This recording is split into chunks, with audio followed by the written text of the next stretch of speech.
हालिया महीनों में पाकिस्तान में नई गाड़ियों खरीदारी की जो मौसम बहार देखा गया, जिसमें आसान और सस्ती तरीके से ये गाड़ियाँ खरीदी जा रही थी। इस अंदाज की ख़रीदारी इससे पहले नई गाड़ियों की पाकिस्तान की तारीख़ में नहीं देखी गई और ये इस बहार की वजह से, इस नाकाबिले यकीन नई गाड़ियों की ख़रीदारी की वजह से पाकिस्तान को एक नुकसान भी हुआ है और मुल्क में बढ़ते हुए तिजारती खसारे और दरामदी बिल में इजाफा हुआ है। अब इसको काबू में लाने के लिए कल स्टेट बैंक ऑफ पाकिस्तान ने नई और पुरानी इंपोर्टेड गाड़ियों की बैंक फाइनेंसिंग पर पाबंदी लगाई है, जबकि मुल्क में असेंबल होने वाली या मुकम्मल तैयार शुदा गाड़ियों के लिए भी बैंकों की कर्ज पॉलिसी को सख्त कर दिया है। अब किसी एक फ़र्द के लिए गाड़ियों के कर्ज की मजमूई हद 30 लाख रुपए से ज़ायद नहीं होगी। कर्जे की ज़्यादा से ज़्यादा मुद्दत 7 साल से कम करके 5 साल कर दी गई है और ऑटो फाइनेंस के लिए कम से कम डाउन पेमेंट भी 15% से बढ़ाकर 30% कर दिया गया है। अलबत्ता पाकिस्तान में असेंबल या तैयार शुदा 1000 सीसी तक की गाड़ियों और इलेक्ट्रिक कारों पर यह पाबंदी लागू नहीं होगी। इस माली साल के पहले 2 माह में 7 अरब 49 करोड़ यानी तकरीबन 1230 अरब रुपए का तिजारती खसारा हुआ। 4 अरब 57 करोड़ डॉलर्स की एक्सपोर्ट्स के मुकाबले में तकरीबन 3 गुना ज़्यादा यानी कि 12 अरब 6 करोड़ डॉलर्स की इंपोर्ट्स हुई। पिछले 2 माह में 9200 से ज़ायद लग्जरी गाड़ियाँ इंपोर्ट हुई, जो पिछले साल के मुकाबले में 3 गुना यानी 300% ज़्यादा हैं। वज़ीर ख़ज़ाना शौकत तरीन कहते हैं कि इंपोर्ट्स पर छूट देकर कोताही हुई। साल बजट में हुकूमत ने मकामी तैयार शुदा 1000 सीसी तक की गाड़ियों से फेडरल एक्साइज ड्यूटी ख़त्म की, GST 17% से कम करके 12.5% किया। तमाम इंपोर्टेड गाड़ियों पर एडिशनल कस्टम ड्यूटी भी 7% से कम करके सिर्फ 2% कर दी थी। गाड़ियों पर टैक्सेस में रियायत और कम शरई सूद की वजह से बैंकों से ऑटो फाइनेंसिंग और कॉर्पोरेट फाइनेंसिंग पिछले माह अगस्त तक तकरीबन 326 अरब रुपए हो चुकी है, जो इस माली साल के आगाज़ में 211 अरब रुपए था। यानी पिछले 2 माह में बैंकों ने तकरीबन 115 अरब रुपए सिर्फ गाड़ियों के लिए कर्जे दिए हैं। हैरत अंगेज़ बात है कि बजट में इलेक्ट्रिक गाड़ियों की इंपोर्ट ड्यूटी 25% से कम करके 10% कर दी गई। एक अंदाजे के मुताबिक पुरतायुश इंपोर्टेड गाड़ियाँ और ख़ासतौर पर ऑडी ई-ट्रॉन की कीमत में 15 लाख रुपए से 35 लाख रुपए तक की कमी आई और ये लग्जरी गाड़ी पाकिस्तान में भारत के मुकाबले में अब 35% तक सस्ती है, जबकि मुल्क में गरीब आदमी की सवारी मोटरसाइकिल महंगी हो रही है। मुख्तलिफ ब्रांड्स की मोटर बाइक्स 5000 से 20,000 रुपये तक महंगी हो चुकी हैं। पिछले माली साल पाकिस्तान ऑटो मैन्युफैक्चरर्स की पैदावार में तकरीबन 57% इजाफा हुआ। गाड़ियों के 97,000 यूनिट से बढ़कर 1,51,000 यूनिट्स तैयार हुए। अब स्टेट बैंक की जानिब से मुकामी असेंबल और तैयार शुदा गाड़ियों के बैंक कर्जों पर सख्ती की वजह से कि पाकिस्तान में बनने वाली जापानी, चाइनीज़, कोरियन, मलेशियन और पाकिस्तानी कंपनीज़ की गाड़ियों के पार्ट्स और काम माल भी इंपोर्ट किए जाते हैं और अदायगी डॉलर्स में होती है।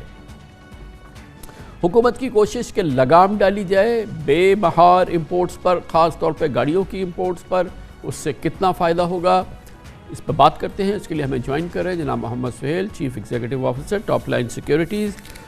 बहुत बहुत शुक्रिया। ये एक सुहेल साहब बहुत ही गैर मामूली सूरत हाल गाड़ियों की ख़रीदारी की हमने देखी, जो शायद ही हमने कभी इससे पहले पाकिस्तान में नई गाड़ियों की ख़रीदारी इस तरह से देखी हो। अब जो हुकूमत ने इक़दाम किए हैं, ये कितने माविन साबित होंगे हमारे तिजारती खसारे को एड्रेस करने के लिए और ये कितना ज़रूरी था? देखिए, जब बजट प्रेजेंट हुआ था तो जुलाई में ही हमारी चौंका देने वाली हकीकत सामने आई थी कि गरीबों की सवारी महंगी हो रही थी, मोटरसाइकिल, और जो अमीर भी नहीं, जिसको हम करेंगे अल्ट्रा रिच अमीर थे, उनकी सवारी 20-30 लाख कम हो रही थी। तो उस वक्त से ही ख़दशा हमें ज़ाहिर हो गया था कि ये सस्टेन नहीं कर सकती। चलें, देर आए दुरुस्त आए, स्टेट बैंक ने मेजर लेने शुरू किए हैं, तो अब लग रहा है कि कम से कम इसकी ग्रोथ जो है वो कर्टेल हो जाएगी।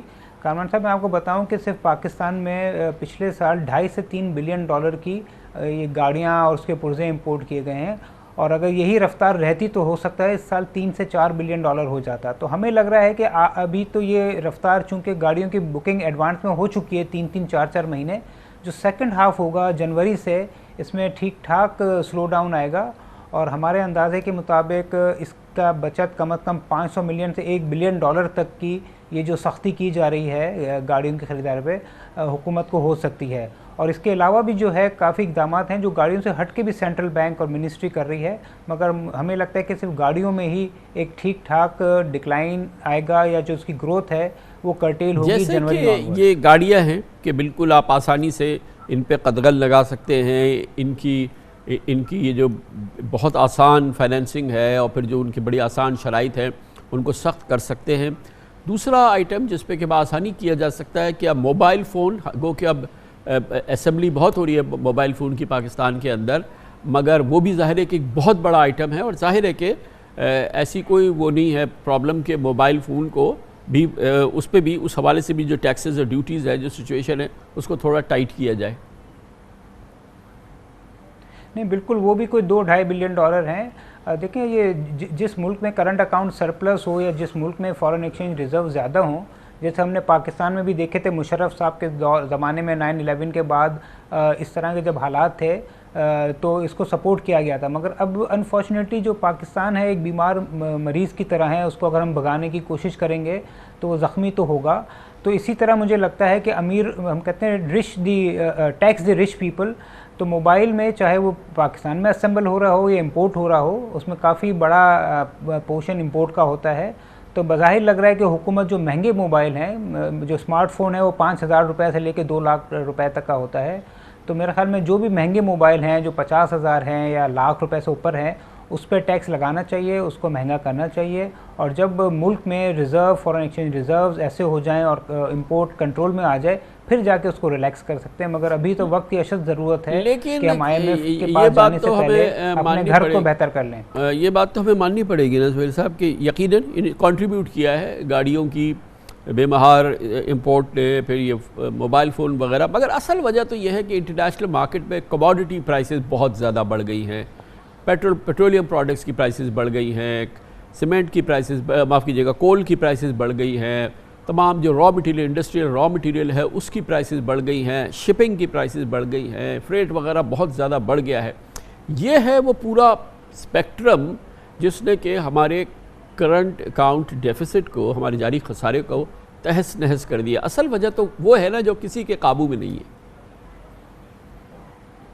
देखें, बिल्कुल वजह कहा, इंपोर्ट होती है, चाहे वो क्वांटिटी में बढ़े या प्राइस में बढ़े। बट आपको मैं ये बताता फिरूं कि अभी जो स्टेट बैंक ने अपनी मॉनेटरी पॉलिसी स्टेटमेंट के बाद जो मीटिंग की थी उसमें प्रेजेंटेशन में बताया था कि ये कीमतें बढ़ने की वजह से तो है, मगर डिमांड भी बढ़ गई है। जिस तरह गाड़ियों की जो मैंने बताया $2.5 बिलियन, $1.25 बिलियन से $2.5 बिलियन इंपोर्ट हुई है, मगर गाड़ियों की सेल भी बढ़ गई है। तो ये कम्बिनेशन ऑफ दोनों है कि डिमांड भी बढ़ रही है और प्राइस भी बढ़ रही है। मगर चूंकि प्राइस जो है वो सेंट्रल बैंक या मिनिस्ट्री ऑफ फाइनेंस के हाथ में नहीं है, तो वो कंट्रोल कर रहे हैं डिमांड को जो उनके हाथ में है।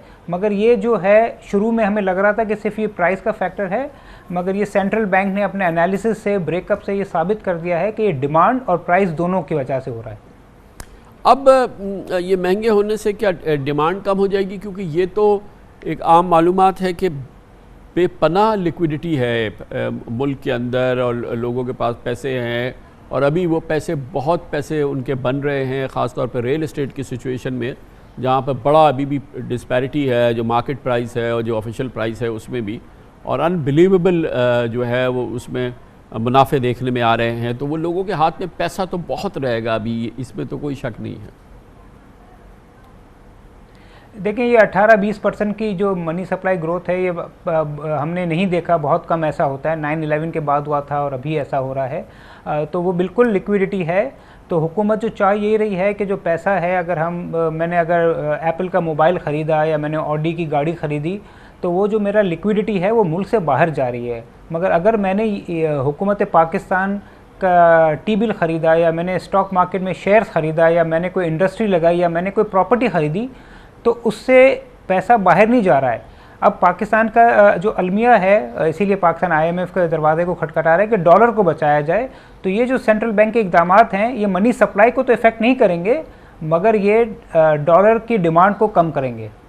और इसमें एक और भी है कि जब ये बड़ी डिनोमिनेशन के प्राइस बॉन्ड्स बंद किए गए, लोगों ने उनको रजिस्टर कराया, वो भी लोगों के हाथ में सैकड़ों अरब रुपए इस वक्त हैं। जो कि प्रोडक्टिव इन्वेस्टमेंट में इस्तेमाल नहीं हो रहे हैं, ज़मीनें ख़रीद लेते करते, सनतें लगना, कोई नए कारोबार शुरू करना, वो इस्तेमाल उसमें तो नहीं हो रहा वो पैसा। देखिए, एक रीज़न ये भी है कि जो बहुत सारे बॉन्ड्स हैं उसकी जो मैच्योरिटी है वो 30 सितंबर को आ रही है, तो लोग चाह रहे हैं कि अपने पैसों को कहीं ना कहीं लगाएं, और ये सारे पैसे ज़्यादातर अनऑफिशियल हैं, अनडिक्लेयर्ड हैं, तो उनको पार्क करना है, जिसकी वजह से हमने देखा कि कराची में इंडस्ट्रियल एरिया की कीमतें जो है ज़मीनों की वो डबल हो गई हैं। तो मेरे ख्याल में हुकूमत को इस पर भी ज़रा रिव्यू करना चाहिए कि इसकी जो आखिरी डेट है उसको थोड़ा एक्सटेंड किया जाए। मगर कामरान भाई, देखिए, हुकूमत का डे 1 से यही पाकिस्तान जैसे मुल्क के लिए होना चाहिए कि अमीरों को टैक्स किया जाए। ये जो प्रॉपर्टी में पैसा जा रहा है वो अभी भी सबसे कम टैक्स है वहाँ पे। दूसरा, उस चीज़ को प्रमोट किया जाए जो लोकल है, जो गाड़ियाँ हैं और जो मोबाइल फ़ोन हैं या जो इम्पोर्टेड खाने हैं या इम्पोर्टेड चीज़ हैं, उससे डिमांड बढ़ाने से पाकिस्तान के डॉलर जो बहुत लिमिटेड हैं वो यूज़ होते हैं। तो मेरे ख्याल में हुकूमत को IMF के पास जाने से पहले ना सिर्फ इम्पोर्ट कर्टेल करना है, बल्कि जो महंगी चीज़ें हैं, जो अमीरों के या अपर मिडिल क्लास के यूजेज में चीज़ें हैं, उस पर टैक्स रेट को भी बढ़ाना चाहिए। और हमने अनफॉर्चुनेटली देखा था कि ये चीज़ नहीं हुई थी पिछले बजट में, जहाँ पे अमीरों की चीज़ों को सस्ता किया गया था और गरीबी की चीज़ों को महंगा किया गया था। बहुत बहुत शुक्रिया। Mohammad Suhel, CEO Top Line Securities हमारे साथ।